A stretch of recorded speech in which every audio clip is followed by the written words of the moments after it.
ENB awards में UP तक की धूम। बेस्ट सिलेक्शन कवरेज और बेस्ट रीजनल वेबसाइट के जीते अवार्ड। आपका बहुत बहुत शुक्रिया। एक्शन में आए अखिलेश हर उस जगह जा रहे हैं जहां से योगी सरकार पर सटीक निशाना लगाया जा सके। हर उस मुद्दे को उठा रहे हैं जिस पर योगी सरकार को घेरा जा सके। और ऐसे में अखिलेश यादव ने कूच किया चंदौली। नमस्कार, आप देख रहे हैं यूपी तक और आपके साथ मैं हूं सुषमा। अखिलेश यादव चंदौली पहुंचे और कन्हैया यादव के परिवार से मिले। वही कन्हैया यादव जिनकी तलाश में ये कहा गया कि पुलिस दबिश देने पहुंचती है और वहां पर परिजनों से मारपीट करती है। पुलिस पर बेटी की हत्या का आरोप भी लगता है। यहां अखिलेश यादव ने मृतक लड़की को श्रद्धांजलि दी और पीड़ित परिवार से करीब 25 मिनट तक बात की। मुलाकात के बाद अखिलेश मीडिया से भी मुखातिब होते हैं और पीड़ित परिवार का हाल सुनाते हैं। परिवार से मिलकर के आ रहा हूँ। मैं परिवार के सदस्यों से मिलकर के आ रहा हूँ। परिवार के सदस्य दुखी हैं और तकलीफ परेशानी में हैं। अरे यार, ये किसका तार है यार?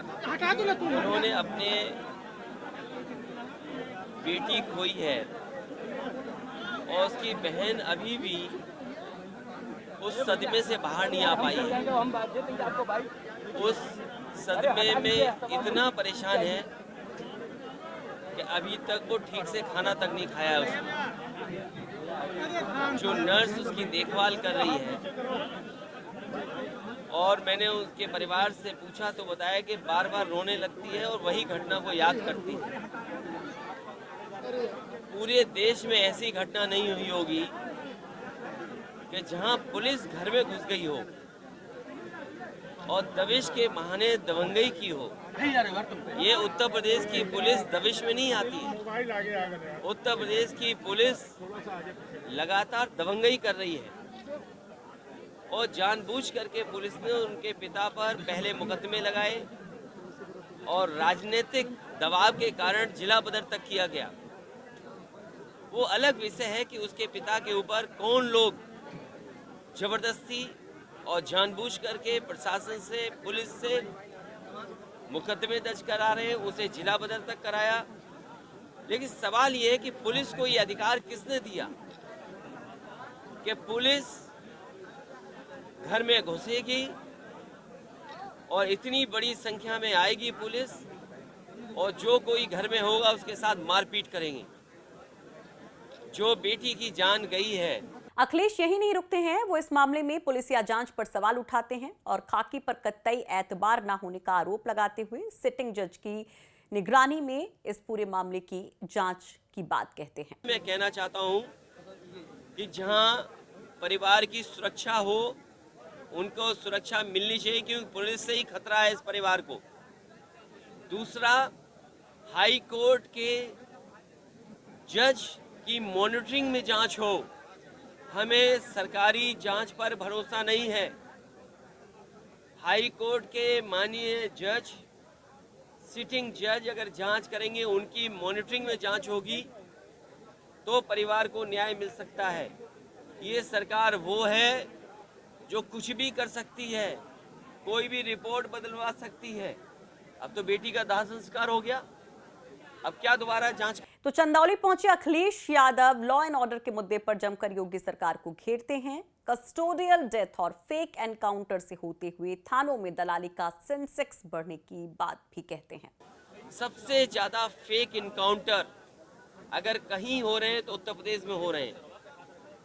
सबसे ज्यादा नेशनल ह्यूमन राइट्स से नोटिस अगर किसी पुलिस को मिली, किसी सरकार को, तो उत्तर प्रदेश की सरकार को मिले हैं। वुमेन कमीशन से, महिला आयोग से अगर सबसे ज्यादा नोटिस अगर किसी सरकार को मिली है तो उत्तर प्रदेश की सरकार को मिली। जो सरकार पुलिस से चुनाव जीतने के लिए, जो सरकार पुलिस को एमएलसी चुनाव जिताने के लिए, जो सरकार पुलिस को पंचायत के चुनाव में लगा दे, वो क्या उम्मीद करोगे? जब पुलिस से गलत काम सरकार कराएगी तो पुलिस को भी वो नहीं रोक पाएंगे उनकी दबंगई को। दलाली का सेंसेस कैसे बढ़ रहा है थाने में? आप पूरे उत्तर प्रदेश में पता कर लीजिए किस तरीके से दलाली का सेंसेक्स थानों में बढ़ रहा है और जात के आधार पर फैसले होते हैं। यानी कि फुल फॉर्म में नजर आ रहे हैं अखिलेश यादव। इस दौरान जब उनसे ताज विवाद को लेकर सवाल किया गया तो इस मुद्दे के बहाने वो बीजेपी पर समाज को बांटने की प्लानिंग और नफरत फैलाने की साजिश का आरोपी भी बता देते हैं कि जानबूझ करके इसी तरह के मुद्दों को लेकर के आएगी। भारतीय जनता पार्टी ऐसे वो लोग जो समाज को बांटते हैं उनको फाइनेंस करती है। भारतीय जनता पार्टी के बड़े बड़े लोग प्लानिंग करते हैं और प्लानिंग के तहत कि समाज में कैसे नफरत फैले, प्लानिंग के तहत समाज में कैसे एक दूसरे के बीच में खाई पैदा हो, चाहे मस्जिद को लेकर के बात उठानी पड़े उन्हें, चाहे किसी और सवाल को खड़ा करना पड़े, ये भारतीय जनता पार्टी के इशारे पर जानबूझ करके जनता का ध्यान हटाने के लिए, क्योंकि ये नौकरी दे नहीं सकते, महंगाई रोक नहीं सकते। इससे पहले अखिलेश यादव ललितपुर रेप पीड़िता के परिवार से मिलने भी गए थे और वहां पर भी उन्होंने योगी सरकार पर जमकर निशाना साधा था और अब चंदौली आए तो यहां भी। वैसे इसके बाद अखिलेश यादव वाराणसी भी गए और ईवीएम मामले में जेल में बंद सपा कार्यकर्ताओं से भी मुलाकात की। तो ऐसे में कहा जा रहा है कि भाई आगाज ऐसा है तो अंजाम कैसा होगा। तो कुछ लोग कह रहे हैं कि जिस तरह से अखिलेश अभी तत्पर दिखाई दे रहे हैं, एक्टिव दिखाई दे रहे हैं, क्या ऐसे ही हमेशा रहेंगे, 5 साल तक रहेंगे या फिर मामला टाइम फिक्स हो जाएगा। वैसे आपका क्या कहना है इस खबर पर?